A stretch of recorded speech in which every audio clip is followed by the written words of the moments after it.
안녕하십니까? 저는 설악 마운틴 오너스 리조트 회장 차도현입니다. 사람들은 저를 두고 미다스의 손, 강원도를 품은 거성이라 칭송하곤 합니다. 틀린 말은 아닐 겁니다. 반세기 가까운 세월 동안 저는 오직 사업 하나만 보고 달려왔고 황무지나 다름없던 이곳 설악산 자락에 지금의 마운틴 오너스라는 저의 왕국을 건설했으니까요. 리조트 연회장에 들어설 때 수백 명의 직원들이 일사불란하게 움직이고 제 말 한마디에 거대한 자본이 흐르는 것을 볼 때면 짜릿한 성취감을 느끼는 것도 사실입니다. 평생을 바쳐 이룬 제국이니까요. 하지만 화려한 왕관 아래 제 마음 깊은 곳에는 아무에게도 말하지 못하는 무거운 추가 달려 있었습니다. 밤이 깊어 홀로 서재에 앉아 창밖의 짙푸른 설악의 밤하늘을 볼 때면 어김없이 그 추가 저를 심연으로 끌어당기곤 했지요. 바로 제 아내 윤서연 때문입니다. 아내는 제 모든 것이었습니다. 제가 아직 혈기만 왕성하고 가진 것 없던 시절, 한정식 집, 외동딸이었던 아내는 주변의 모든 반대를 무릅쓰고 제 손을 잡았습니다. 당신 눈 속에 용을 봤어요. 당신은 반드시 하늘로 오를 사람이에요. 라고 하며 저를 굳게 믿어주었죠. 제가 사업 자금 때문에 사채업자들에게 쫓기던 시절에도 아내는 삭바느질로 밤을 새워 품삯 돈을 모아 제게 건네며 다독여 주었습니다. 기죽지 말아요. 여보, 우리가 함께라면 못 이룰 일이 없어요. 아내의 그 강인한 믿음과 헌신이 없었다면 지금의 차도연은 존재하지 않았을 겁니다. 그렇게 고생만 시키다 이제 겨우 남부럽지 않게 살만해졌을 때 아내에게 청천벽력 같은 병이 찾아왔습니다. 치매, 알츠하이머였습니다. 처음에는 그저 나이가 들어 기억력이 나빠진 것이라 애써 외면하려 했습니다. 하지만 아내는 점점 더 자주 약속을 잊었고 방금 했던 말을 되풀이했으며 심지어는 평생 살아온 집 안에서 길을 잃기도 했습니다. 온화하고 총명했던 아내는 낯선 사람처럼 변해갔습니다. 때로는 어린아이처럼 천진하게 웃다가도 갑자기 깊은 불안에 휩싸여 울음을 터뜨리기도 했고 가장 마음 아픈 것은 저를 알아보지 못하는 순간들이 늘어간다는 것이었습니다. 아내의 눈빛이 저를 낯선 이로 바라볼 때마다 제 심장은 갈갈이 찢기는 듯 했습니다. 누구세요? 왜 남의 집에 함부로 들어와요? 제 앞에서 뒷걸음질 치며 두려움에 떠는 아내를 볼 때면 저는 차라리 제가 기억을 잃는 편이 낫겠다는 생각을 수없이 했습니다. 온몸에 피가 빠져나가는 듯한 무력감과 슬픔이 저를 덮쳤지요.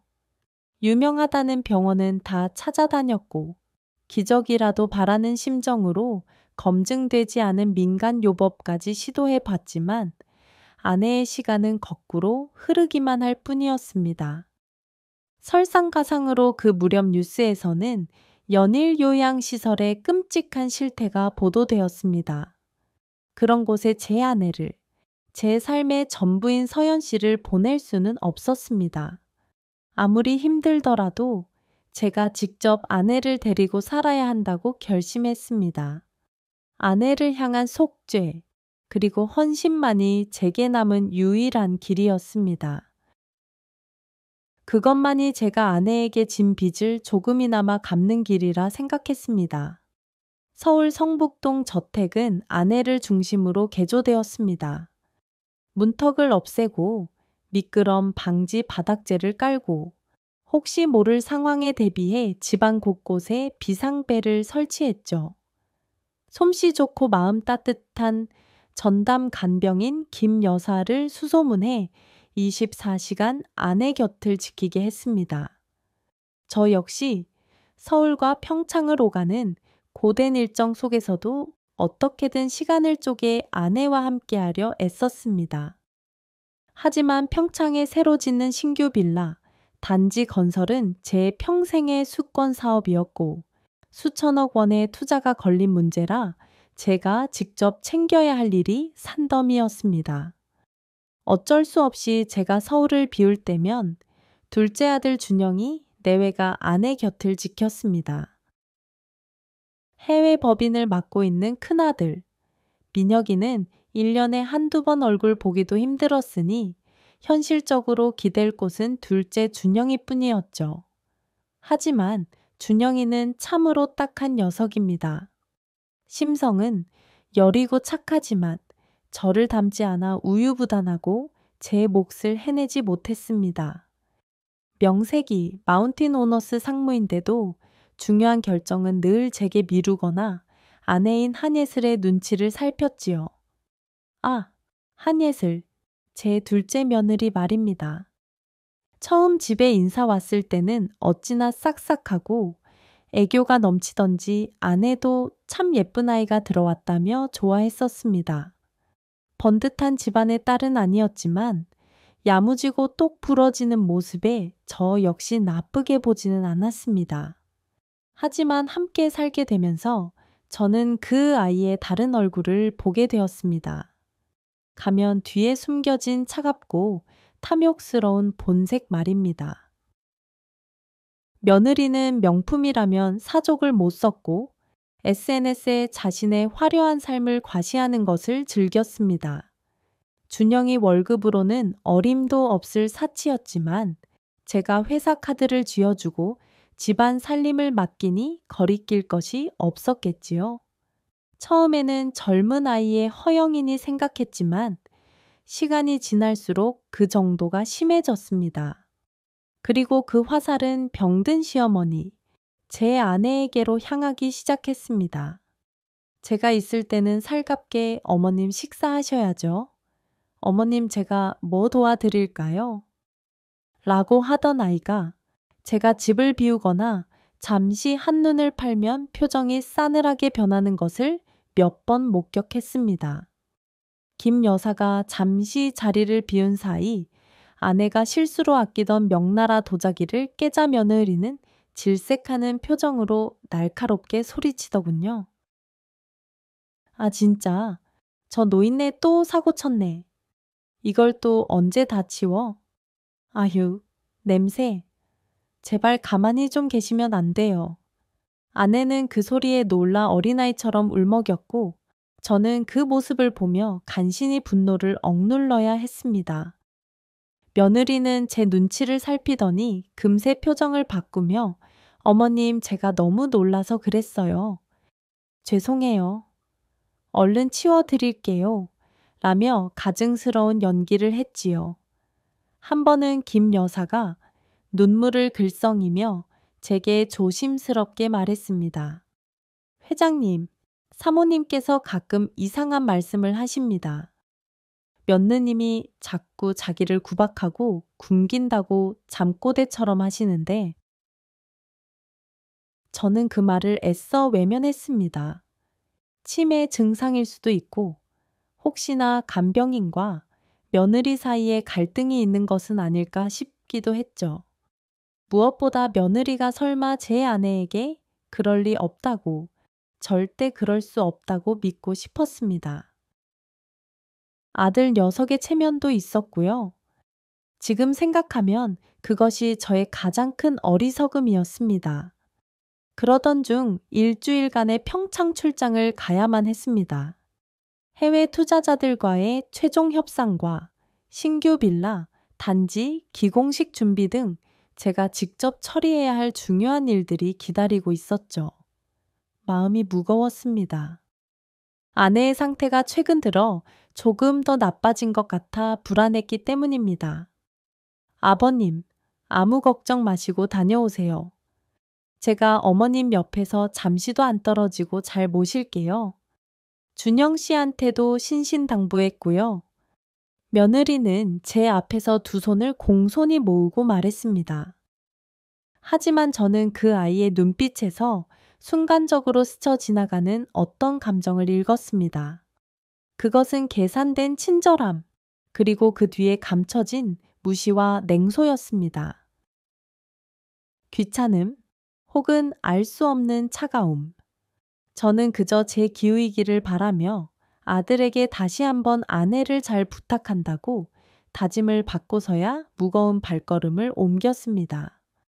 떠나기 전날 밤, 저는 아내의 침대 곁에 앉아 한참 동안 아내의 얼굴을 바라보았습니다.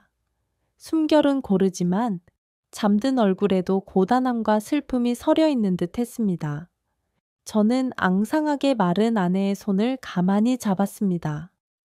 한때는 저보다 더 튼튼했던 손이었는데 이제는 제 손 안에 다 들어올 만큼 작고 약해져 있었습니다. 서연 씨, 난 내일 평창에 좀 다녀와야 해요. 중요한 일이라 금방 다녀올게. 일주일만 기다려줘요. 내가 여보 없어도 우리 며느리랑 준영이가 잘 돌봐줄 거니까 아무 걱정 말고 푹 자요. 알았죠? 아내는 잠결에 희미하게 눈을 뜨고 저를 보며 아주 잠깐, 아주 희미하게 미소를 지었습니다. 마치 제 말을 알아듣기라도 한 것처럼요. 저는 아내의 이마에 입을 맞추고 속삭였습니다. 사랑하오, 영원히. 그것이 제가 제정신인 아내와 나눈 마지막 대화가 될 줄은, 그리고 그 출장이 우리 부부에게 닥쳐올 끔찍한 비극의 시작이 될 줄은 그때에 저는 꿈에도 알지 못했습니다. 제 왕국은 견고했지만 제 가정이라는 성벽은 이미 안에서부터 탐욕과의 무관심에 의해 무너져 내리고 있었던 것입니다. 평창에서의 일주일은 그야말로 전쟁 같았습니다. 해외 투자자들은 깐깐했고 신규 부지의 인허가 문제도 예상치 못한 암초에 부딪혔습니다.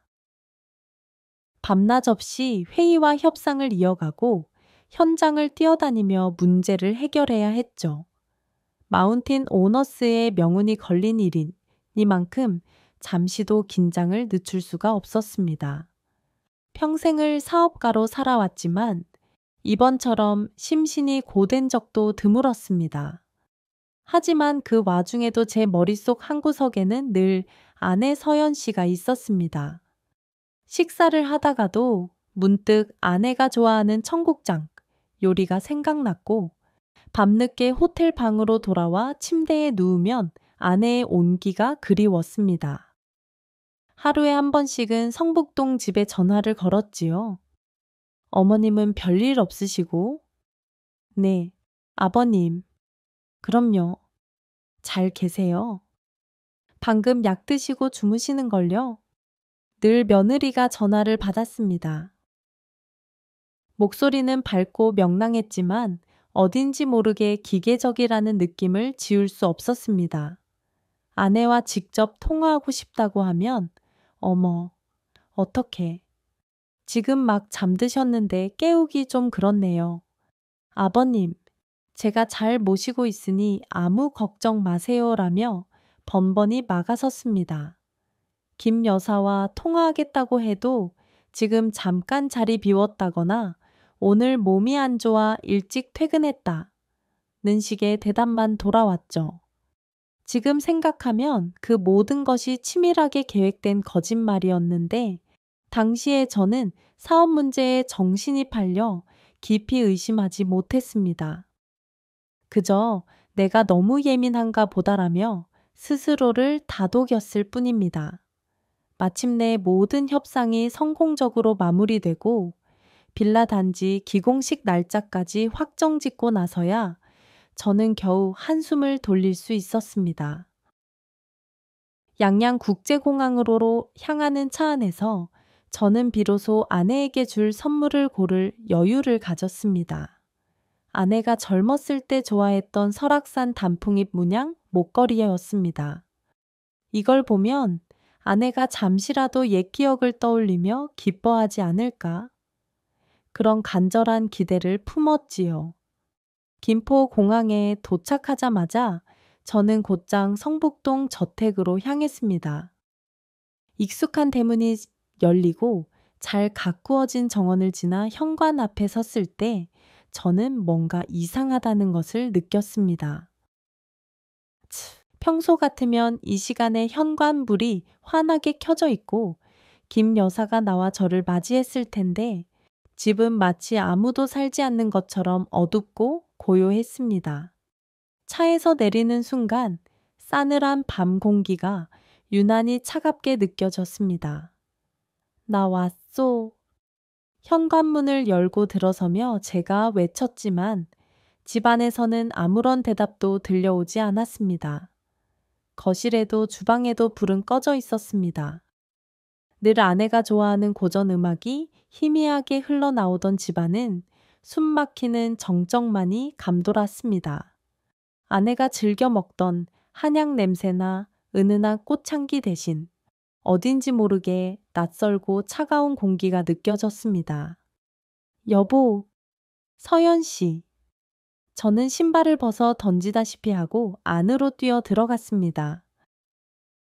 거실을 지나 아내의 방으로 향하는 복도는 유난히 길고 어둡게 느껴졌습니다. 심장이 불길하게 뛰기 시작했습니다. 제발 아무 일 없어야 하는데, 서연 씨, 어디 있어요? 대답 좀 해봐요. 아내의 방문을 벌컥 열었습니다. 텅 비어 있었습니다. 침대는 호텔처럼 각 잡혀 정돈되어 있었지만 그 위에는 아내의 온기가 전혀 남아있지 않았습니다. 화장대 위에는 아내가 아끼던 작은 사진 액자만 덩그러니 놓여 있었습니다.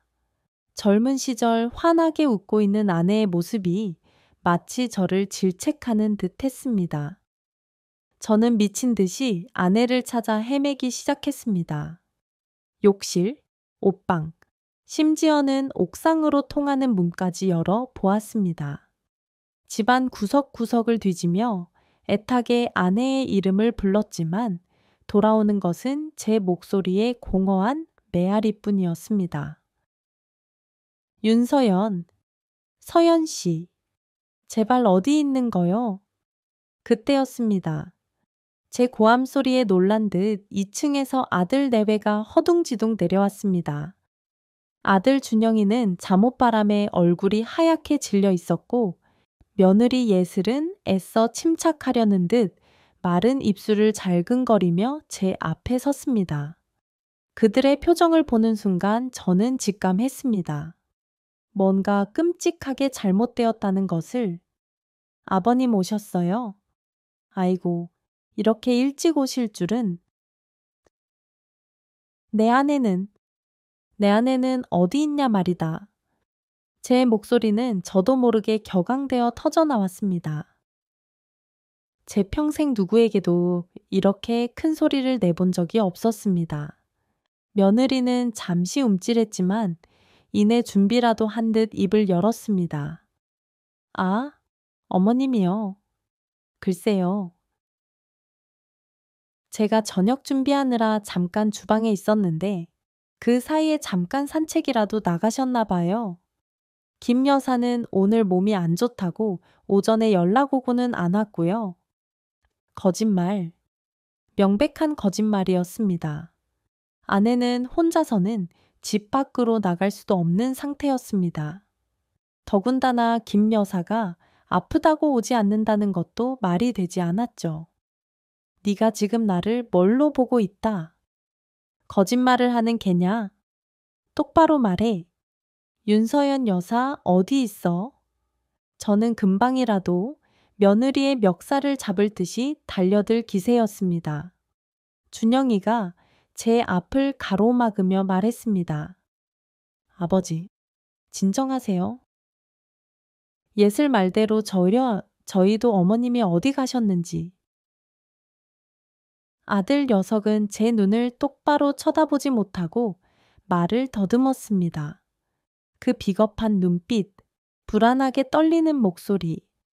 저는 더 이상 참을 수가 없었습니다. 이 집 안에서 제가 없는 사이에 제 아내에게 무언가 끔찍한 일이 일어났다는 확신이 들었습니다. 제 심장은 차갑게 식어갔고 머릿속은 차가운 분노로 들끓기 시작했습니다. 이 고요하고 깨끗하게 정돈된 집이 마치 거대한 무덤처럼 느껴졌습니다. 아들 녀석의 비겁한 눈빛과 며느리의 뻔뻔한 거짓말 앞에서 저는 더 이상 참을 수가 없었습니다. 제 평생 느껴보지 못했던 차가운 분노가 머리끝까지 치밀어 올랐습니다. 이 고요하고 깨끗하게 정돈된 집이 마치 제 아내를 삼켜버린 거대한 무덤처럼 느껴졌습니다. 저들의 위선적인 표정 뒤에 감춰진 진실을 알아내야만 했습니다. 지금 당장 내년이 감히 나를 속이려 들어. 제 목소리는 낮게 가라앉아 있었지만 그 안에는 칼날 같은 살기가 서려 있었습니다. 며느리는 순간적으로 제 기세에 눌려 뒷걸음질 쳤지만 이내 다시 도끼 어린 눈빛으로 저를 마주 보았습니다. 아버님, 왜 저한테만 이러세요? 어머님이 잠깐 나가신 걸 수도 있잖아요. 그리고 김 여사 그 사람은 왜 연락이 안 되는 건데요? 그 사람한테도 책임이 있는 거 아니에요.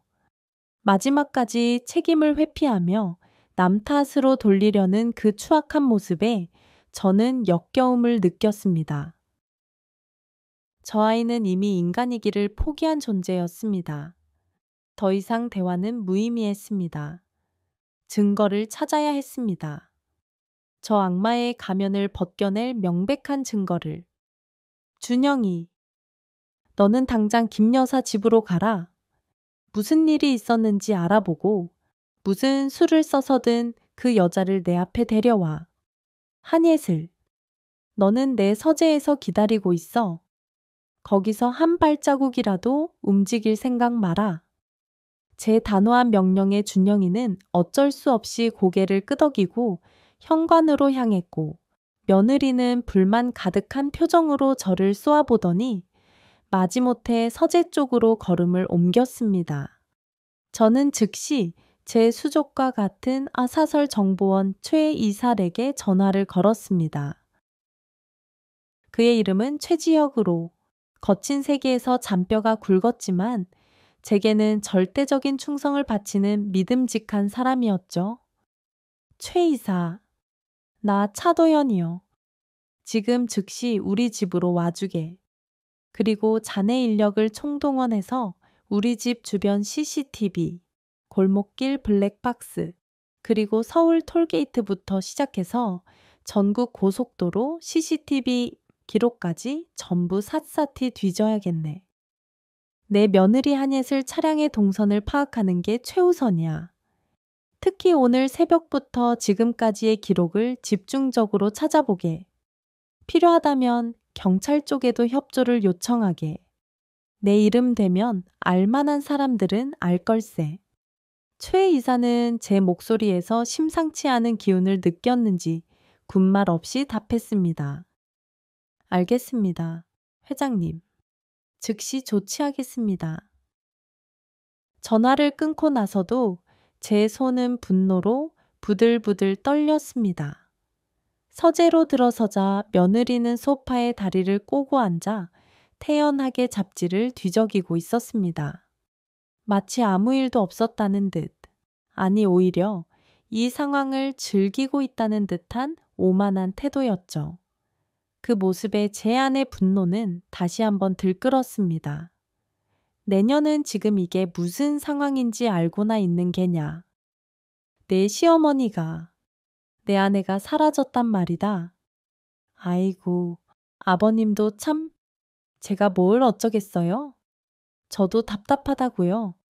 어머님이 워낙 요즘 깜빡깜빡 하시잖아요.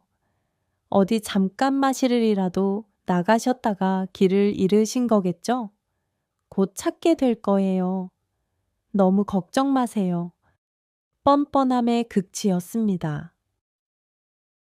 저 가증스러운 입을 찢어버리고 싶다는 충동을 간신히 억눌렀습니다. 지금은 증거가 필요했습니다. 저 아이의 거짓말을 산산조각 낼 결정적인 증거 말입니다. 내년 입에서 나오는 말은 단 한마디도 믿을 수가 없다. 최 이사가 증거를 가져올 때까지 너는 여기서 한 발자국도 나갈 수 없어. 저는 서재문을 잠그고 소파 맞은편 의자에 앉아 며느리를 노려보았습니다. 창밖은 이미 어둠이 짙게 깔려 있었고 서재 안에는 무거운 침묵만이 감돌았습니다. 며느리는 처음에는 여유로운 척 잡지를 넘겼지만 시간이 흐르자 점차 불안한 기색을 보이기 시작했습니다. 다리를 떨고 손톱을 물어뜯고 연신 시계를 쳐다봤죠. 저 역시 피가 마르는 시간이었습니다. 아내 생각에 미칠 것 같았지만 저 악마 앞에서 약한 모습을 보일 수는 없었습니다. 얼마나 시간이 흘렀을까? 잠가두었던 서재 문 밖에서 노크 소리가 들렸습니다. 초의 이사였습니다. 그의 얼굴은 굳어 있었고 손에는 노트북과 USB 하나가 들려 있었습니다. 그의 뒤에는 아들 준영이가 창백한 얼굴로 고개를 푹 숙인 채 서 있었습니다. 김 여사를 찾지 못한 모양이었습니다. 아니, 어쩌면 이미 며느리가 손을 써서 찾을 수 없게 만든 것일지도 모른다는 불길한 생각이 스쳤습니다. 회장님, 찾았습니다. 초의 이사는 제게 USB를 건네며 나지막이 말했습니다. 저는 떨리는 손으로 USB를 받아 노트북에 꽂았습니다. 심장이 미친 듯이 뛰기 시작했습니다. 제발 아니기를, 내가 상상하는 최악의 상황만은 아니기를. 파일을 클릭하자 영상이 재생되기 시작했습니다. 시간은 제가 평창으로 떠난 다음 날 새벽, 익숙한 저희 집 주차장 두랴 TV 화면이었습니다. 며느리 한예슬이 제 아내를 부축해서 자신의 차 조수석에 태우는 모습이 보였습니다. 아내는 어딘가 불안한 듯 주위를 두리번거렸지만 며느리는 아랑곳하지 않고 아내를 채 밀어 넣었습니다. 다음 영상은 아파트 단지를 빠져나가는 며느리의 차량 블랙박스 영상이었습니다. 차 안에서 며느리는 신경질적으로 혼잣말을 내뱉고 있었습니다. 아, 진짜 지긋지긋해. 이 노망난 노인네 치닥거리 내가 왜 하고 있어야 해. 당신 아들이라도 돈을 잘 벌면 말을 안 해. 그 인간은 무능력하기 짝이 없는데 아버님 돈 아니면 우리가 어떻게 살라고? 조금만 참아. 이제 곧 당신도 나도 자유로워질 테니까. 저는 온몸에 피가 차갑게 식는 것을 느꼈습니다. 저것이 저 아이의 진심이었습니다. 다음 영상은 고속도로 톨게이트 CCTV였습니다. 며느리의 차가 하이패스를 통과하는 모습, 그리고 마침내 문제의 휴게소 CCTV 영상이 나타났습니다. 시간은 동이 트기 시작할 무렵, 며느리는 휴게소 가장 구석진 곳에 차를 세웠습니다. 그리고 조수석 문을 열고 아내를 끌어내렸습니다.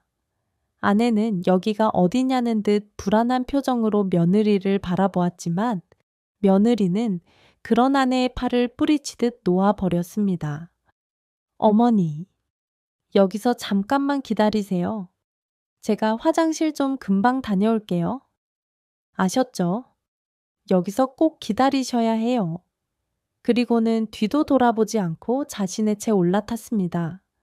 아내는 영문도 모른 채 그 자리에 서서 멀어지는 차를 바라보고 있었습니다. 차가 시야에서 완전히 사라지자 아내는 그제야 상황을 파악한 듯 당황하며 주위를 두리번거렸습니다. 하지만 새벽녘의 휴게소에는 사람 그림자 하나 보이지 않았습니다. 아내는 어쩔 줄 몰라 제의하며 그 자리를 서성이다가 결국 어디론가 힘없이 걸어가기 시작했습니다. 그 모습이 CCTV 화면 밖으로 사라지는 것을 마지막으로 영상은 끝났습니다. 저는 노트북을 덮었습니다. 아니, 덮었다기보다는 손에서 힘이 빠져 노트북을 떨어뜨렸다는 표현이 맞을 겁니다. 온몸이 부들부들 떨렸고 숨을 쉴 수가 없었습니다. 머릿속이 하얗게 비는 듯 하다가 이내 용암처럼 뜨거운 분노가 온몸으로 퍼져나갔습니다.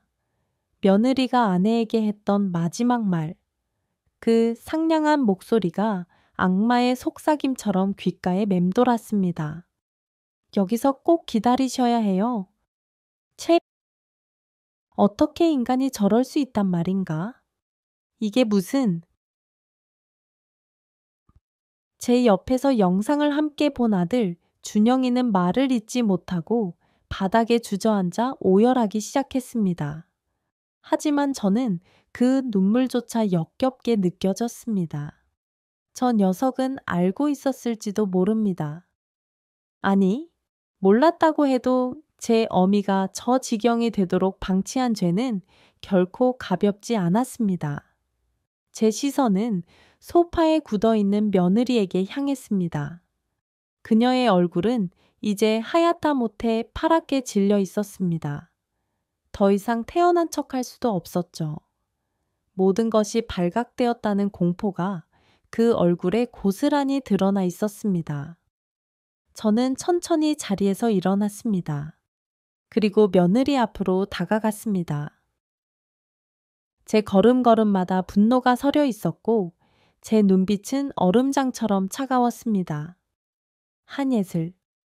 제가 그녀의 이름을 부르자 며느리는 움찔하며 고개를 들었습니다. 그 눈에는 공포와 함께 일말의 반항심 같은 것이 뒤섞여 있었습니다. 이젠 그 더러운 입으로 직접 말해보아라. 내 아내에게 무슨 짓을 한 것이냐? 제 목소리는 낮고 차갑게 서재 안에 울려 퍼졌습니다. 며느리는 입술을 파르르 떨며 저를 올려다보았습니다. 잠시 침묵이 흘렀습니다. 그리고 마침내 그녀의 입이 열렸습니다. 처음에는 작은 목소리로 웅걸거리더니 이내 모든 것을 포기한 듯 혹은 마지막 발악처럼 악에 받쳐 소리치기 시작했습니다. 네, 맞아요. 제가 그랬어요. 어쩌라고요? 아버님, 적반하장도 이런 적반하장이 없었습니다. 그녀는 자리에서 벌떡 일어나 저를 마주보며 소리쳤습니다. 그 얼굴은 공포와 분노, 그리고 뒤틀린 자기 합리화로 완전히 일그러져 있었습니다. 제가 뭘 그렇게 잘못했는데요? 답답해서 정말 미치는 줄 알았다고요? 아버님이야. 평창에 별장처럼 리조트 지어놓고 왔다 갔다 하시면 그만이지만 저는요.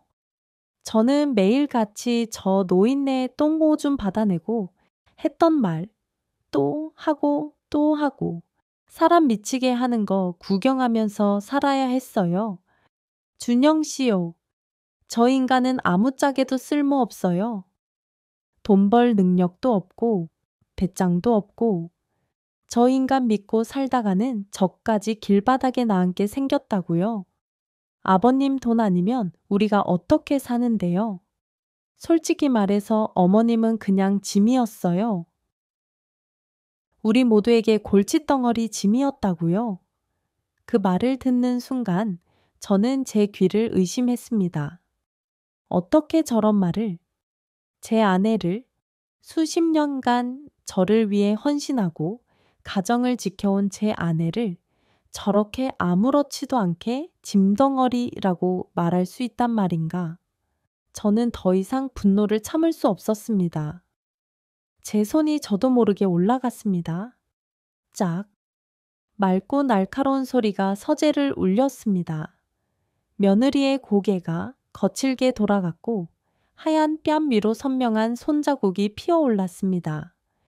며느리는 잠시 충격받은 듯 멍하니 서 있다가 이내 도끼 어린 눈으로 저를 쏘아보며 악을 썼습니다. 아버님이 뭔데 날 때려요. 내가 뭘 틀린 말했어요. 다들 그렇게 생각하면서 아닌 척, 착한 척 하는 거잖아요. 이제 와서 성인군자인 척하지 마세요. 저는 돌아간 그녀의 뺨을 다시 한번 후려쳤습니다. 이번에는 더욱 강하게. 며느리는 비명을 지르며 바닥에 쓰러졌습니다. 그 모습을 보며 저는 차갑게 말했습니다. 내년은 이미 사람이 아니다. 내 아내에게 용서받을 자격도, 내 앞에서 그 더러운 입을 놀릴 자격도 없다. 저는 바닥에 쓰러져 울부짖는 며느리를 경멸 어린 시선으로 내려다보았습니다. 그리고 곁에 넋다간 듯 서 있는 초이 이사에게 지시했습니다. 최 이사, 저거 당장 끌어내. 내 집 어디든 발못 붙이게 하고 지금 당장 내쫓아 버려. 저것이 입고 있는 옷, 신고 있는 신발까지 전부 벗겨서 내쫓아. 단 한 푼도 가지고 나가지 못하게 해. 알겠습니다. 회장님. 최 이사는 잠시 망설이는 듯 했지만 이내 제 명령에 따라 며느리에게 다가갔습니다. 며느리는 발버둥치며 저항했지만 건장한 초이 이사와 그의 부하들에게는 상대가 되지 않았습니다. 그녀는 짐승처럼 울부짖으며 서재 밖으로 끌려나갔습니다. 그 소리가 점점 멀어지고 마침내 집 밖에서 들려오는 자동차 엔진 소리와 함께 모든 것이 조용해졌습니다. 서재에는 저와 바닥에 주저앉아 넋 놓고 울고 있는 아들 준영이, 그리고 무겁게 내려앉은 침묵만이 남았습니다. 저는 창밖에 짙은 어둠을 바라보았습니다. 이제 겨우 시작일 뿐이었습니다. 내 아내를 찾아야 했고 저 악맥에는 이제부터 진짜 천벌을 내려야 했습니다. 법의 심판만으로는 부족했습니다. 저 아이가 그토록 소중하게 여겼던 모든 것들을 철저하게 파괴하고 영원히 고통 속에서 살아가도록 만들어야 했습니다. 그것이 제 아내를 위한, 그리고 저 자신을 위한 유일한 길이었습니다. 짐승처럼 울부짖는 며느리의 비명소리가 집 밖으로 완전히 사라지고 서재에는 잠시 숨막히는 정적이 감돌았습니다. 며느리가 끌려나간 자리에는 그녀가 떨어뜨린 명품 귀걸이 한 짝이 싸늘한 빛을 내며 뒹굴고 있었습니다. 저는 그것을 경멸 어린 시선으로 바라보다가 구둣발로 짓밟아 버렸습니다. 바닥에 주저앉아 넋대 놓고 울고 있는 아들 준영이 녀석에게는 눈길조차 주지 않았습니다. 지금 제게 중요한 것은 저 한심한 녀석의 눈물이 아니었습니다. 저는 곁에 서 있는 최지혁 이사를 불렀습니다. 그는 제 부름에 즉시 정신을 차리고 제 앞에 허리를 숙였습니다. 네, 회장님. 지금부터 자네는 내 손발이 되어 움직여야 하네. 경찰관은 별도로 자네 모든 역량을 총동원해서 내 사모 아내를 찾아야 해. 그 휴게소를 중심으로 방영 200km 내의 모든 병원, 요양시설, 찜질방, 여관, 심지어는 빈집이나 폐가까지 샅샅이 뒤지게. 필요하다면 사람을 더 쓰고 돈은 얼마가 들어도 좋네. 반드시 내 아내를 찾아야 하네. 그리고 하넷을 그 계집의 행방도 예의주시하게, 혹시라도 내 아내에게 접근하거나 다른 꿍꿍이를 꾸미지 못하도록 철저히 감시해야 하네. 알겠습니다. 회장님. 즉시 인력을 배치하고 움직이겠습니다. 최 이사는 제 명령을 받고 급히 서재를 나섰습니다. 이제 제 곁에는 오직 바닥에 주저앉아 흐느끼는 아들 녀석뿐이었습니다. 저는 그 꼴을 더 이상 보고 싶지 않았습니다. 너는 내 팡으로 돌아가. 내 허락 없이는 한 발자국도 나오지 마라. 네 어미를 찾을 때까지, 아니, 찾고 나서 내가 부를 때까지 골방에 처박혀 내 죄를 반성하고 있어. 제 싸늘한 말에 준영이는 고개를 들지 못한 채 비틀거리며 서재를 나섰습니다. 방문이 닫히고 저는 다시 홀로 남았습니다. 거대한 저택 안에 오롯이 혼자 남겨진 기분이었습니다. 아니, 혼자가 아니었습니다. 제 머릿속과 마음속은 온통 아내 서연 씨에 대한 걱정과 그리움, 그리고 한예슬에 대한 지독한 분노로 가득 차 있었습니다. 저는 서재를 즉석 상황실로 만들었습니다. 비서실 직원들을 비상 소집했고, 벽면에는 전국 지도와 아내가 버려진 휴게소, 주변의 상세 지도를 붙였습니다. 여러 대의 전화기를 설치하고 경찰과 최 이사 측, 그리고 전국 마운틴 오너스 리조트 지점들과 실시간으로 연락할 수 있는 체계를 갖추었습니다. 밤낮 없이 상황을 파악하고 지시를 내려야 했습니다.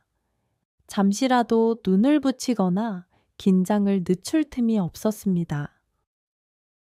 첫날은 그야말로 피말리는 시간이었습니다. 경찰은 휴게소 주변 탐문에 나섰지만 별다른 성과를 얻지 못했고, 초의 이사 측 역시 광범위한 지역을 수색하느라 뚜렷한 단서를 찾지 못했습니다. 리조트 지점들에서도 비슷한 인상착의의 노인을 보았다는 제보가 몇 건 들어왔지만 확인 결과 아내가 아니었습니다. 시간이 흐를수록 심장은 타 들어갔고 머릿속에서는 온갖 끔찍한 상상들이 피어올랐습니다. 치매를 앓는 아내가 낯선 곳에서 길을 잃고 헤매다가 사고라도 당한 것은 아닐까? 아니면 아기를 가진 사람에게 해코지라도 당한 것은 아닐까? 불안감은 독버섯처럼 제 마음속에서 자라났습니다. 그 와중에도 저는 복수를 위한 칼날을 갈고 있었습니다. 대형 로펌 장 변호사 담버와 그의 팀은 제 지시에 따라 일사불란하게 움직였습니다. 한예슬을 상대로 한 이혼 소송 서류와 함께 아내 유기에 대한 정신적 피해 보상 및 그동안 그녀가 탕진한 재산에 대한 부당이득 반환을 요구하는 천문학적인 액수의 손해배상 청구 소장이 법원에 접수되었습니다. 동시에 한예슬 명의는 물론 그녀의 친정 식구들, 명예재산까지 추적하여 가압류 신청을 넣었습니다. 그녀가 숨겨둔 재산이 있다면 단 한 푼이라도 찾아내어 압류할 작정이었습니다. 제 재무팀은 한예슬과 연결될 수 있는 모든 금융 거래를 차단했습니다. 그녀가 사용하던 모든 카드와 계좌는 정지되었고 혹시 모를 제3자를 통한 자금 지원 가능성까지 염두에 두고 감시를 강화했습니다. 한예슬은 이제 신용불량자나 다름없는 상태로 전락했을 겁니다. 돈이라면 환장하던 그 아이에게 돈이 없다는 것이 얼마나 큰 고통일지 저는 잘 알고 있었습니다. 이틀째 되던 날, 저는 골방에 갇혀있던 아들 준영이를 잠시 불렀습니다. 녀석은 여전히 넉다간 사람처럼 보였습니다. 내 어미를 찾는 일에 조금이라도 도움이 되고 싶다면 지금부터 내가 시키는 대로 해라. 저는 준영이에게 아내의 사진이 담긴 전단지 수천 장을 건넸습니다. 이걸 들고 네 어미가 버려진 휴게소 주변 지역을 뒤져라. 마을 구석구석, 가게 하나하나 찾아다니며 이 전단지를 돌리고 네 어미를 본 사람이 있는지 탐문해. 내 발로 직접 뛰면서 네가 무슨 짓을 했는지 뼈저리게 느끼도록 해라. 이것이 네가 속죄할 수 있는 첫걸음이다. 준영이는 아무 말 없이 전단지를 받아들고 방을 나섰습니다.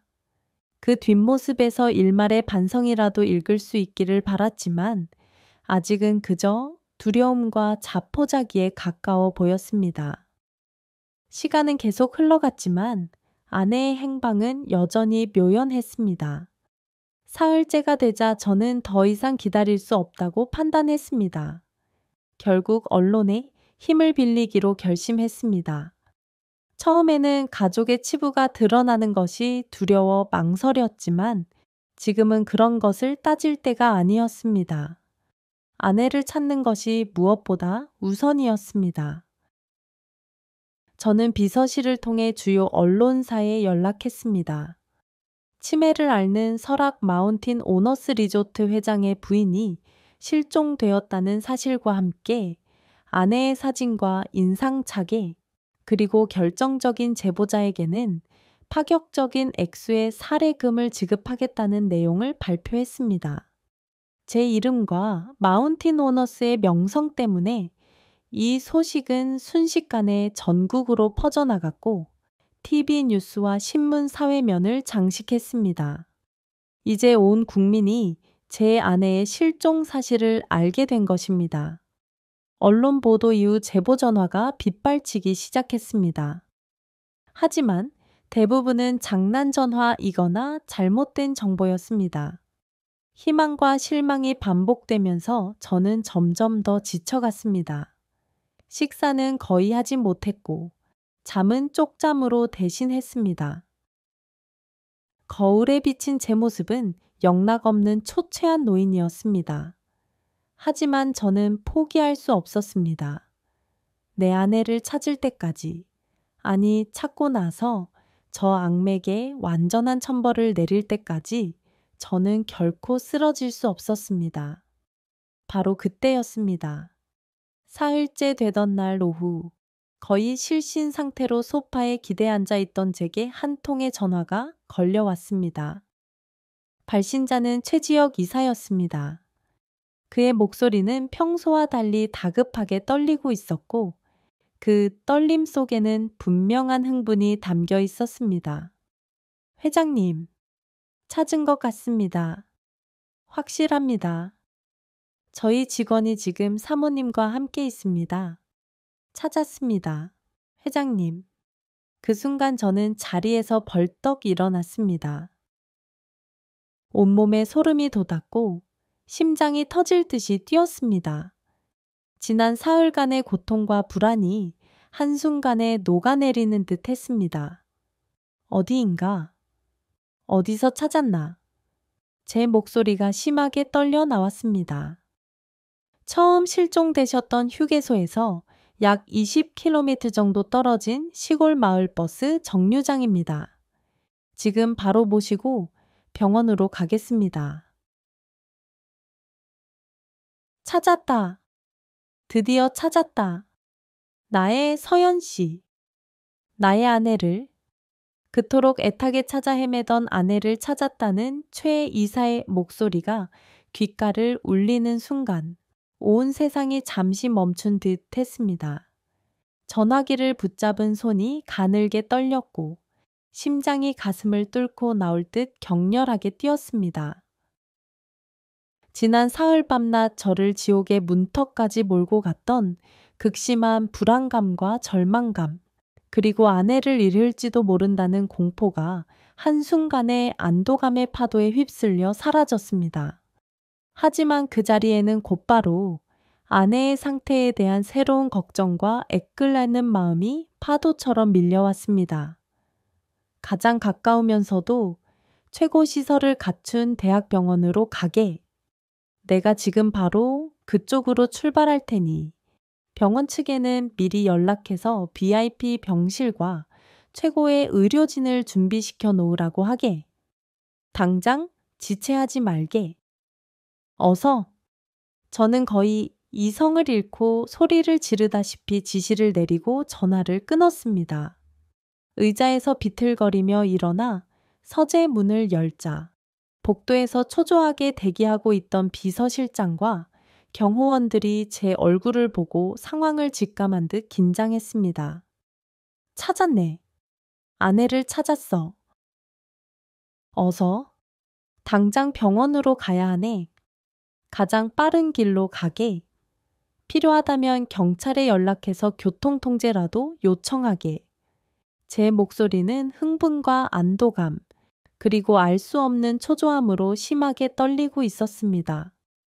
직원들은 제 명령에 따라 일사불란하게 움직이기 시작했습니다. 저는 매투를 챙겨 입을 생각도 하지 못한 채 마치 몽유병 환자처럼 엘리베이터로 향했습니다.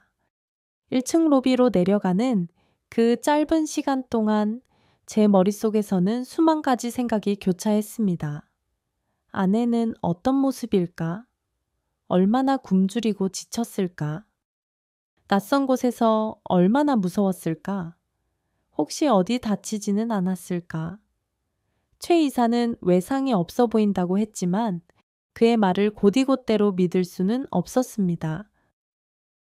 치매를 앓는 노인이 사흘 밤낮을 속수무책으로 헤맸는데 어찌 멀쩡할 수 있겠는가? 제발 걷잡을 수 없는 상태만 아니기를. 다시 한번 평생 해본 적 없는 간절한 기도를 올렸습니다. 미리 대기하고 있던 차에 거의 몸을 던지다시피 올라타자마자 저는 운전기사에게 신경질적으로 외쳤습니다. 병원으로 최대한 빨리. 신호고 뭐고 신경 쓰지 말고 무조건 빨리 달려. 무슨 수를 써서라도 시간을 단축하게. 어서. 차가 마치 경주용 자동차처럼 도로로 뛰쳐나갔습니다. 창밖에 익숙한 서울 시내 풍경이 빠른 속도로 뒤로 흘러갔지만 제 눈에는 아무것도 들어오지 않았습니다. 오직 안에 생각뿐이었습니다. 건강했던 시절의 아내 모습, 치매 진단을 받고 힘들어하던 모습, 그리고 그 악마 같은 며느리에게 이끌려 집을 나서던 마지막 모습이 파노라마처럼 머릿속을 스쳐 지나갔습니다. 제가 조금만 더 관심을 가졌더라면, 제가 그 빌어먹을 평창 출장을 가지 않았더라면 이런 끔찍한 일은 벌어지지 않았을 텐데. 죄책감이 다시금 저를 짓눌렀습니다. 차가 병원으로 향하는 동안에도 제 전화기는 쉴 새 없이 울렸습니다. 병원 측과 연결하여 아내의 상태를 실시간으로 확인하고 최고의 의료진이 대기하고 있는지 재차 확인했습니다. 초에 이사에게는 아내를 발견했을 당시의 자세한 상황을 보고받았습니다. 시골 마을 버스 정류장 구석에 웅크리고 앉아 멍하니 허공을 바라보고 있는 것을 저희 리조트 직원이 실종 전단을 보고 알아차려 급히 연락했다는 것이었습니다. 며칠간 거의 아무것도 먹지 못한 듯 또 심하게 야위어 있었고 옷은 흙투성이에 군데군데 찢어져 있었다고 했습니다. 그 이야기를 듣는 것만으로도 제 가슴은 미어졌습니다. 얼마나 시간이 흘렀을까? 지옥처럼 길게 느껴지던 시간이 지나고 마침내 차가 대학병원 응급실 앞에 도착했습니다. 차 문이 열리기가 무섭게 저는 밖으로 뛰쳐나갔습니다. 응급실 입구에는 병원장과 백발이 성한 노교수들, 그리고 초의 이사와 제 비서실 직원들이 마치 개선 장군이라도 맞이하는 듯 긴장된 표정으로 도열해 있었습니다. 하지만 저는 그들의 인사나 의전 따위에는 신경 쓸 겨를이 없었습니다. 아내는, 내 아내는 어디 있어? 상태는 어떻소? 제 다급하고 거친 물음에 병원장이 당황하며 저를 안쪽으로 안내했습니다. 수많은 환자와 보호자들로 북적이는 응급실을 지나 가장 안쪽에 마련된 응급처치실 커튼이 열렸습니다. 그리고 마침내 저는 침대에 힘없이 누워있는 아내 서연 씨와 마주할 수 있었습니다. 그 순간 저는 세상의 모든 소리가 사라지는 듯한 경험을 했습니다. 숨 쉬는 것조차 잊어버릴 만큼 충격적인 모습이었습니다. 아내는 제가 상상했던 것보다 훨씬 더 심하게 망가져 있었습니다. 불과 일주일 남짓한 시간이었는데 마치 수십 년은 더 늙어버린 듯 했습니다. 핏기 하나 없이 창백하게 마른 얼굴에는 깊은 주름이 패였고 한때 총기로 빛나던 눈동자는 완전히 빛을 잃고 텅 빈 차의 천장만을 응시하고 있었습니다. 물기 없이 바짝 마르고 갈라진 입술, 흙먼지가 묻고 군데군데 찢어진 남루한 옷까지. 그리고 앙상하게 드러난 팔뚝에는 시퍼런 멍자국과 긁힌 상처들이 가득했습니다. 그 위로 차갑게 꽂힌 링거 주사 바늘이 제 가슴을 더욱 아프게 찔렀습니다. 제가 평창으로 떠나기 전 보았던 곱고 단아했던 아내의 모습은 어디에도 찾아볼 수 없었습니다. 마치 생명력을 모두 빼앗기고 남은 그림자처럼 힘없이 침대 위에 누워 있을 뿐이었습니다. 이게 다 나 때문이다. 내가 아내를 이 지경으로 만들었다. 며느리 그 악마 같은 연에 대한 증오심과 함께 저 자신에 대한 통렬한 자책감과 회한이 온몸을 휘감았습니다. 차라리 내가 대신 아팠으면, 내가 대신 저 고통을 겪었으면 좋겠다. 는 생각이 절실했습니다. 여보, 서연 씨, 나예요. 도연이, 당신 남편 왔어요. 이제 괜찮아요. 저는 목이 메어 제대로 말을 잇지 못하면서도 침대 곁으로 다가가 떨리는 손으로 아내의 앙상한 손을 잡았습니다. 차갑게 식은 아내의 손등 위로 제 뜨거운 눈물이 뚝뚝 떨어졌습니다. 아내는 천천히 고개를 돌려 저를 바라보았습니다. 그 텅 빈 눈동자에 아주 잠시, 아주 희미하게 무언가 감정이 스치는 듯 했습니다. 하지만 그것은 반가움이나 안도가 아니었습니다. 낯선 존재에 대한 경계심 혹은 막연한 두려움에 가까웠습니다. 저를 알아보지 못하는 것이 분명했습니다. 누구신데 자꾸 말을 거세요? 가늘게 갈라져 나오는 마치 신라 같은 아내의 목소리는 수백 개의 비수가 되어 제 심장을 난도질하는 듯 했습니다. 세상이 무너져 내리는 듯한 절망감이 저를 덮쳤습니다. 하지만 저는 이를 악물고 터져 나오려는 울음을 삼켰습니다. 지금 제가 무너지면 아내는 더욱 불안해할 것입니다. 저는 아내 앞에서 강한 모습을 보여야 했습니다. 나예요. 여보. 당신 남편 도연이. 기억 안 나요? 우리 함께 설악산에서. 저는 애써 환한 미소를 지으며 아내의 손을 더욱 힘주어 잡고 우리의 추억들을 상기시키려 애썼습니다. 제 목소리에 담긴 간절함이 전해졌는지 아내는 잠시 혼란스러운 표정을 짓더니 이내 경계심을 풀고 제 손을 마주 잡았습니다. 그 약하디 약한 손길에서 저는 희미한 온기를 느꼈습니다.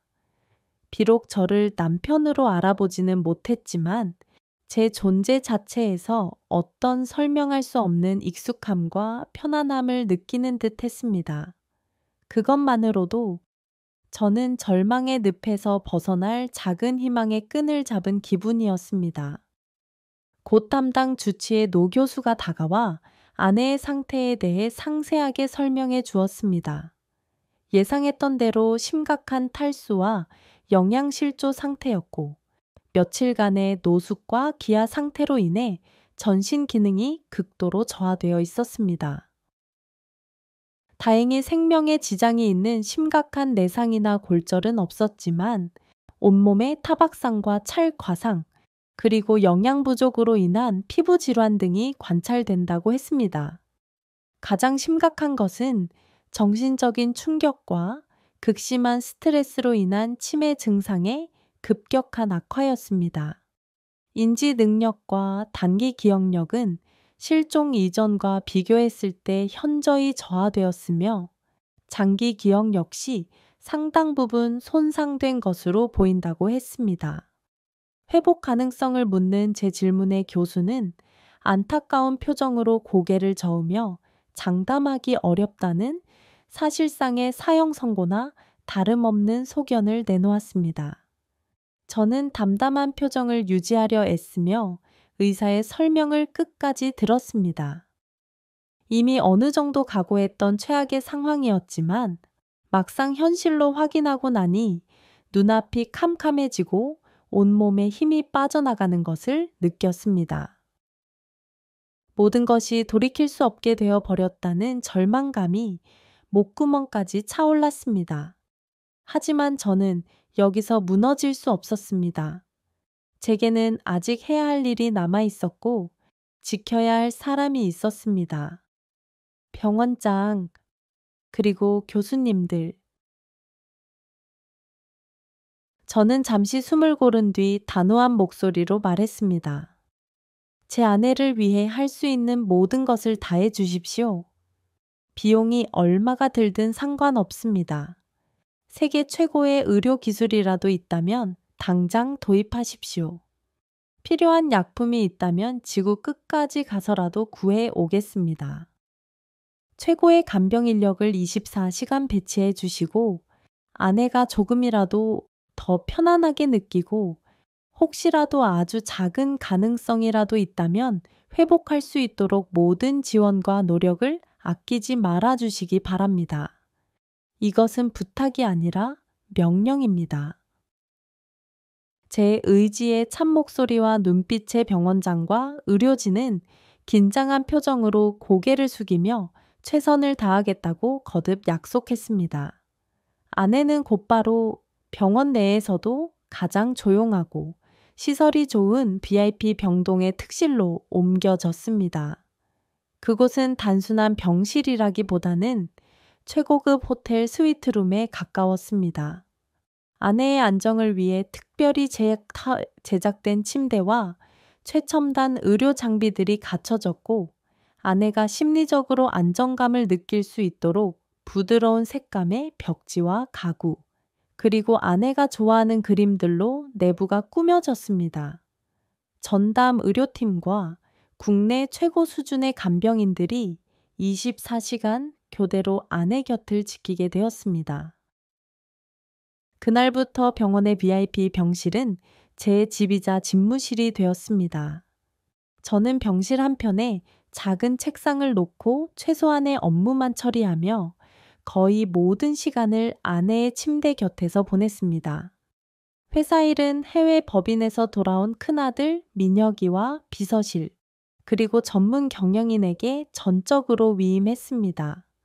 지금 제게 마운틴 오너스 리조트의 경영보다 더 중요한 것은 바로 아내의 회복이었습니다. 아내는 여전히 대부분의 시간을 잠을 자거나 멍하니 허공을 응시하며 보냈습니다. 하지만 저는 단 한순간도 희망을 놓지 않았습니다. 매일 아침이면 따뜻한 물수건으로 아내의 얼굴과 손발을 정성껏 닦아주고 제가 직접 만든 부드러운 죽을 조금씩 떠먹여 주었습니다. 아내가 좋아하는 고전 음악을 틀어놓고 옛날 사진들을 보여주며 우리가 함께했던 행복했던 시간들에 대해 끊임없이 이야기했습니다. 때로는 아내가 좋아했던 시집을 가져와 나지막한 목소리로 읽어주기도 했습니다. 아내가 제 말을 알아듣든 상관없었습니다. 그저 제 사랑과 정성이 아내에게 전해져 아주 조금이라도 아내의 다친 마음을 열 수 있기를 간절히 바랄 뿐이었습니다. 밤이 되면 저는 간병인을 물리고 홀로 아내 곁을 지켰습니다. 잠든 아내의 곁에 앉아 앙상하게 말은 아내의 손을 잡고 하염없이 바라보곤 했습니다. 아내가 겪었을 고통과 외로움, 그리고 그 원인을 제공한 며느리에 대한 분노, 아내를 지키지 못한 저 자신에 대한 자책감 등 만감이 교차하며 잠 못 이루는 밤이 계속되었습니다. 저는 잠든 아내에게 속삭였습니다. 미안하오. 여보, 정말 미안하오. 내가 당신을 너무 외롭게 했어. 하지만 이제 내가 당신 곁을 떠나지 않을 것이오. 약속하오. 간병인들과 의료진은 그런 저를 보며 건강을 염려했지만 저는 그럴수록 더욱 아내 곁을 떠날 수가 없었습니다.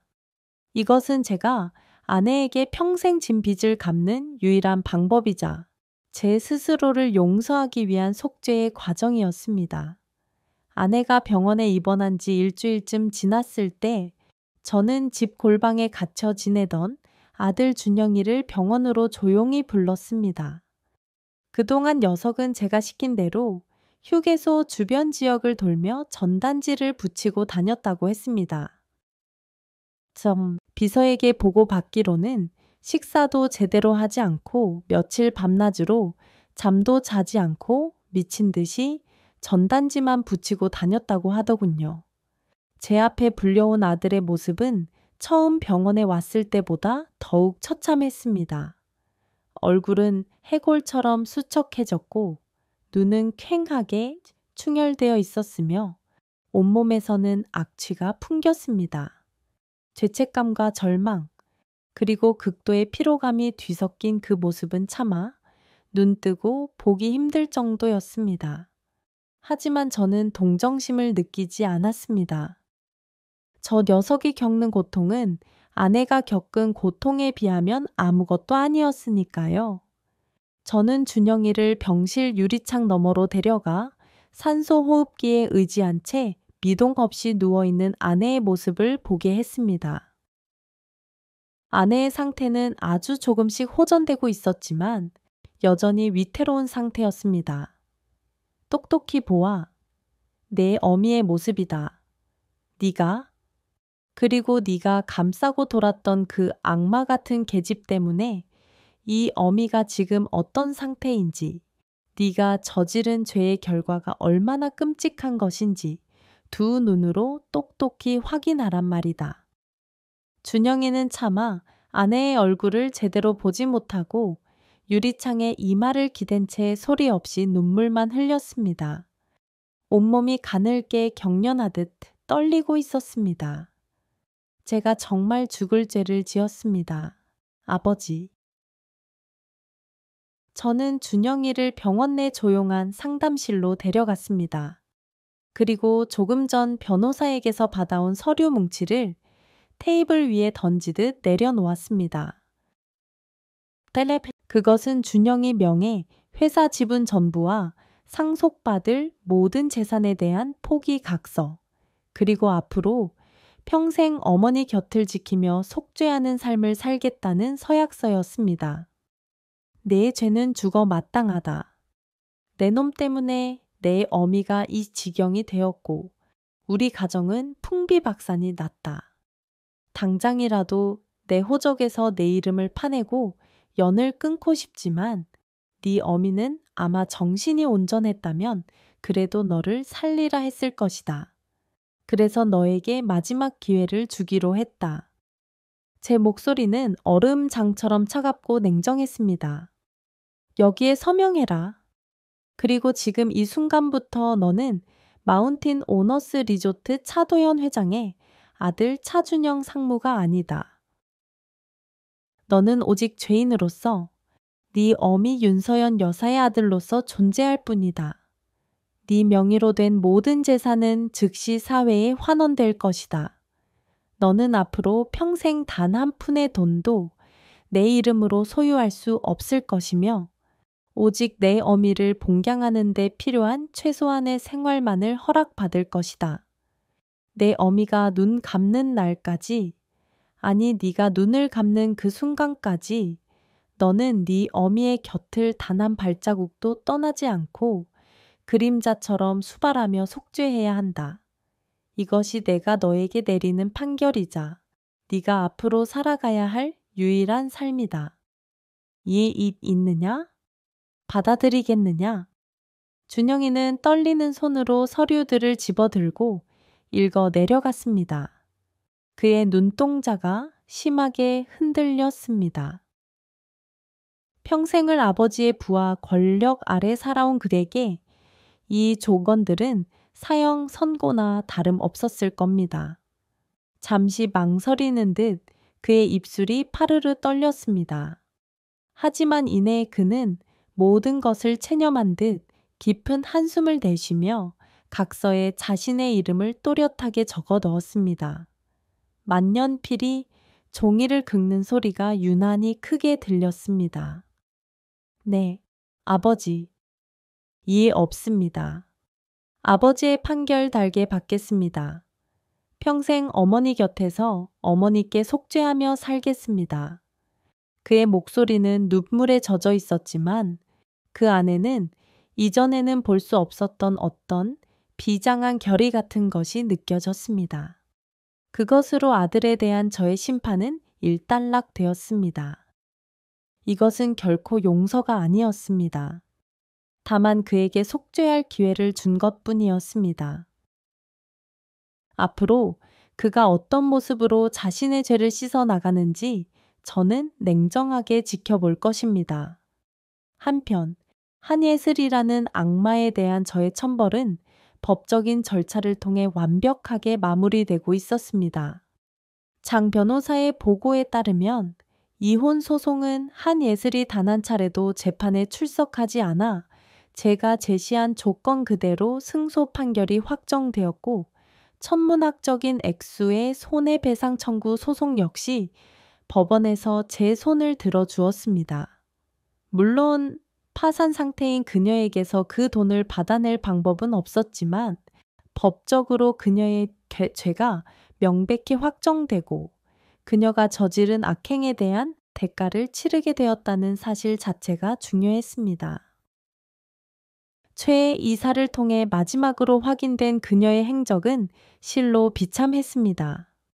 모든 것을 잃고 완전히 빈털터리가 되어 거리로 내몰린 그녀는 한때 어울렸던 지인들은 물론이고 친정에서조차 외면당했습니다. 싸구려 여관과 찜질방을 전전하다가 그마저도 돈이 떨어져 결국 노숙자 신세가 되었고 정신적인 문제까지 심각해져 주변 노숙자들 사이에서도 따돌림과 멸시를 받다가 어느 추운 겨울날 밤 홀연히 자취를 감추었다는 것이었습니다. 생사조차 불분명한 상태였지만 저는 더 이상 그녀의 행방을 추적할 가치를 느끼지 못했습니다. 그녀는 이미 사회적으로, 법적으로, 그리고 인간적으로 완벽하게 파멸한 것입니다. 저는 그 보고를 들으며 악마에게 내려진 당연한 천벌이라고 생각했습니다. 그 어떤 동정심도 느껴지지 않았습니다. 오직 뿌린 대로 거둔다는 인과응보의 냉엄함만이 느껴질 뿐이었습니다. 아내는 병원에서 2달의 집중 치료를 받았습니다. 의료진의 헌신적인 노력과 저의 지극정성에도 불구하고 아내의 인지 기능은 기적적으로 회복되지 않았습니다. 하지만 다행히 더 이상 악화되지 않고 안정적인 상태를 유지하게 되었고 무엇보다 제 곁에 있을 때 불안해하지 않고 편안함을 느끼게 되었다는 것이 가장 큰 수확이었습니다. 이제 제가 곁에 다가가 손을 잡으면 아내는 저를 바라보며 희미하게 웃기도 했고 가끔은 제 목소리에 반응하여 알아들을 수 없는 온갈이 같은 소리를 내기도 했습니다. 그 작은 변화 하나하나가 제게는 무엇과도 바꿀 수 없는 큰 기쁨과 감동이었습니다. 의료진은 이제 아내가 병원보다는 익숙하고 편안한 환경에서 지내는 것이 심리적 안정과 유지 치료에 더 도움이 될 것이라는 소견을 조심스럽게 내놓았습니다. 집으로 돌아갈 때가 된 것입니다. 하지만 저는 더 이상 악몽 같은 기억이 서린 성북동, 그 집으로 돌아갈 수 없었습니다. 저는 아내와의 새로운 시작, 그리고 아내만을 위한 마지막 안식처를 위해 이미 모든 준비를 마쳐놓은 상태였습니다. 그곳은 바로 제가 평생을 바쳐 일구어 온 또 다른 왕국이자 아내가 생전에 가장 사랑했던 땅, 푸른 바다와 하늘이 맞닿은 곳, 강원도 속초의 바다가 보이는 별채였습니다. 그곳에서 저는 아내와 함께 세상의 모든 시름을 잊고 오직 서로에게만 집중하며 남은 생을 보내리라 다짐했습니다. 아내가 마침내 퇴원하던 날, 하늘은 눈부시게 맑았습니다. 2달의 병원 생활 동안 아내의 상태는 기적적으로 호전되지는 않았지만 더 이상 악화되지 않고 안정기에 접어들었다는 것만으로도 저는 감사했습니다. 휠체어에 앉아 창밖을 바라보는 아내의 모습은 여전히 위태로워 보였지만 처음 발견되었을 때의 처참함에 비하면 훨씬 평온해 보였습니다. 특히 제가 곁에 있을 때면 불안한 기색 없이 제 손을 잡거나 제 목소리에 귀를 기울이는 모습은 제게 큰 위안과 희망을 주었습니다. 퇴원 수속을 마치고 병원을 나서는 길, 저는 뒤도 돌아보지 않았습니다. 서울, 그리고 성북동의 그 집은 이제 저와 아내에게는 과거일 뿐이었습니다. 그곳에는 너무 많은 아픔과 상처가 새겨져 있었습니다. 우리는 새로운 곳에서 새로운 마음으로 남은 생을 살아가야 했습니다. 양양행 비행기 안에서 아내는 제 어깨에 기대잠이 들었습니다. 새근거리는 아내의 숨소리를 들으며 저는 창밖으로 펼쳐진 푸른 하늘과 뭉게구름을 바라보았습니다. 불과 몇 달 전만 해도 상상조차 할 수 없었던 일들이었습니다. 한평생 성공만을 향해 달려왔던 제 삶이 송두리째 흔들리고 가장 믿었던 사람에게 배신당하고 제 목숨보다 소중한 아내를 잃을 뻔했던 끔찍한 시간들. 그 시간들을 생각하면 여전히 치가 떨리고 분노가 치밀어 올랐지만 이제는 그 감정들에 휘둘리지 않기로 했습니다. 제게는 이제 더 중요한 것이 생겼기 때문입니다. 바로 곁에서 잠든 이 여인, 나의 아내 서연 씨의 남은 삶을 평온하게 지켜주는 것 말입니다. 양양 국제공항에 도착하여 미리 준비해둔 차를 타고 속초의 바다가 보이는 별채로 향하는 동안 아내는 창밖으로 스쳐 지나가는 익숙한 풍경들에 조금씩 반응을 보이기 시작했습니다. 젊은 시절 우리가 함께 드라이브했던 동해안 해안도로, 아이들이 어렸을 때 자주 찾았던 작은 항구, 아내가 좋아했던 코스모스 꽃밭. 아내는 그곳들을 지날 때마다 희미하게 눈빛을 빛내거나 알아들을 수 없는 말을 중얼거리기도 했습니다. 비록 온전한 기억은 아닐지라도 아내의 마음속 어딘가에는 이곳 강원도에서의 행복했던 시간들이 남아있는 듯 했습니다. 마침내 속초의 별채 앞에 도착했습니다. 돌담으로 둘러싸인 아담하지만 정갈한 집이었습니다. 집 안으로 들어서자 따스한 햇살이 거실 통유리 창을 통해 쏟아져 들어왔고 창밖으로는 눈부신 에메랄드빛 바다가 그림처럼 펼쳐져 있었습니다. 집안 곳곳에는 아내가 좋아하는 수국과 치자꽃 향기가 은은하게 퍼져 있었고 벽난로 위에는 젊은 시절 우리의 모습이 담긴 사진 액자가 놓여 있었습니다. 여보, 우리 새 집이에요. 이제 여기서 나와 함께 사는 거예요. 제가 아내의 휠체어를 거실 중앙으로 밀며 말했습니다. 아내는 잠시 어리둥절한 표정으로 주위를 둘러보더니 이내 창밖의 바다를 바라보며 편안한 미소를 지었습니다. 그 미소를 보는 순간 저는 이곳에서라면 아내가 남은 시간 동안 평온을 찾을 수 있을 것이라는 확신이 들었습니다. 속초에서의 새로운 삶은 그렇게 시작되었습니다. 마운틴 오너스 리조트.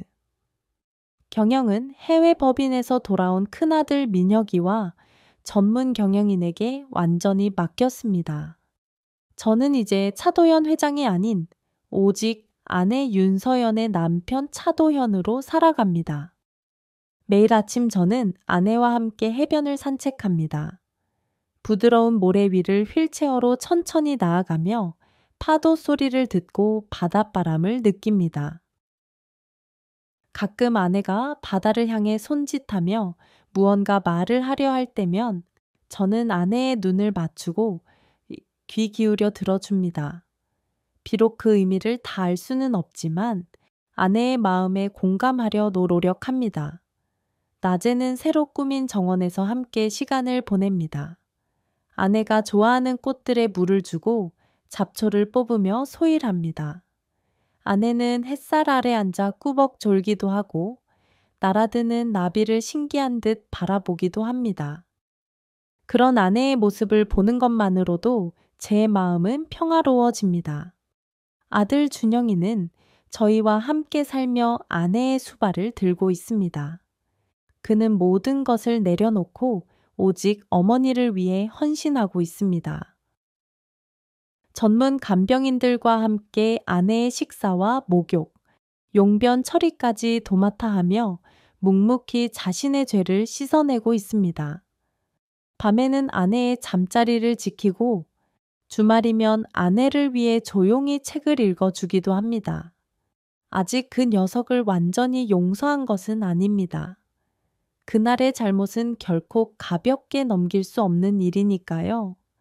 하지만 매일같이 진심으로 뉘우치며 어머니 곁을 지키는 모습을 보면서 제 안에 얼어붙었던 분노도 조금씩 녹아내리고 있음을 느낍니다. 언젠가는 전 녀석의 손을 잡아줄 날이 올지도 모르겠습니다. 가끔 홀로 서재에 앉아 창밖의 밤바다를 바라볼 때면 지난 일들이 파노라마처럼 스쳐 지나갑니다. 한예슬 그 악마 같았던 며느리. 그녀는 결국 자신이 그토록 혐오했던 시어머니와 비슷한 처지가 되어 어디론가 사라졌습니다. 그녀에게 내린 천벌은 혹독했고 그 결과는 처참했습니다. 속이 시원했냐고 묻는다면 그렇다고 말하기는 어렵습니다. 복수는 복수를 낳고 결국 마음 한구석에 씁쓸함을 남길 뿐이라는 것을 깨달았기 때문입니다. 하지만 시간을 되돌린다 해도 저는 같은 선택을 했을 겁니다. 내 아내를 그 지옥에서 구해내고 악행에 대한 대가를 치르게 하는 것. 그것이 제가 할 수 있는 유일한 최선이었습니다. 이제 제게 남은 것은 오직 제 아내 서연 씨뿐입니다. 한때 세상을 다 가진 듯 오만했던 시절도 있었지만 그 모든 부와 명예가 아내의 고통 앞에서는 한낱 먼지처럼 부질없다는 것을 저는 뼈저리게 깨달았습니다. 복수는 끝났지만 그 끝에 남은 것은 허무함 뿐이었죠. 그러나 제 곁에는 그 무엇과도 바꿀 수 없는 존재가 남아 있습니다. 비록 아내는 과거의 많은 기억들을 세월과 병매에 흘려보냈고 예전에 총기 넘치던 모습과는 많이 달라졌습니다. 때로는 저를 알아보지 못하고 불안해하기도 하고 어린아이처럼 투정을 부리기도 하지요. 하지만 그런 모습조차 제게는 여전히 세상 누구보다 소중하고 아름다운 사람입니다. 그 눈빛 속에 아주 가끔씩 아주 희미하게라도 예전의 따스함이 스칠 때면 저는 여전히 가슴이 저밉니다. 잠든 아내의 평온한 얼굴을 볼 때면 그 어떤 성공의 순간보다 더 큰 충만함을 느낍니다. 그래서 저는 아내의 남은 시간 동안 단 한순간도 아내 곁을 떠나지 않을 것을 다시 한번 맹세합니다.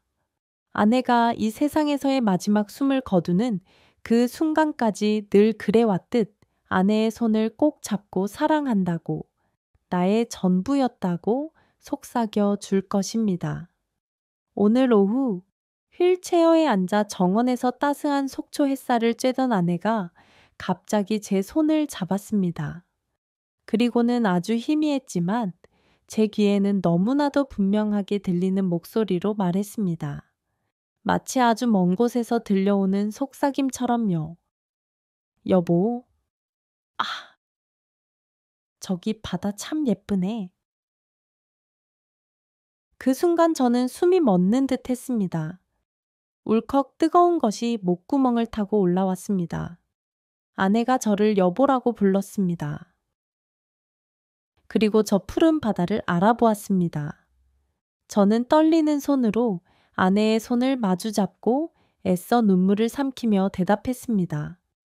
네, 여보, 참 예뻐요. 꼭 당신 눈처럼 맑고 예뻐요. 아내는 제 말에 화답하듯도 아주 오랜만에 보는 듯한 맑은 미소를 희미하게 지어 보였습니다. 그 찰나의 미소, 그것이면 제게는 충분했습니다. 제 남은 인생은 오롯이 저 짧은 순간의 기적 같은 미소, 아내의 평온을 지키기 위해 존재할 것입니다.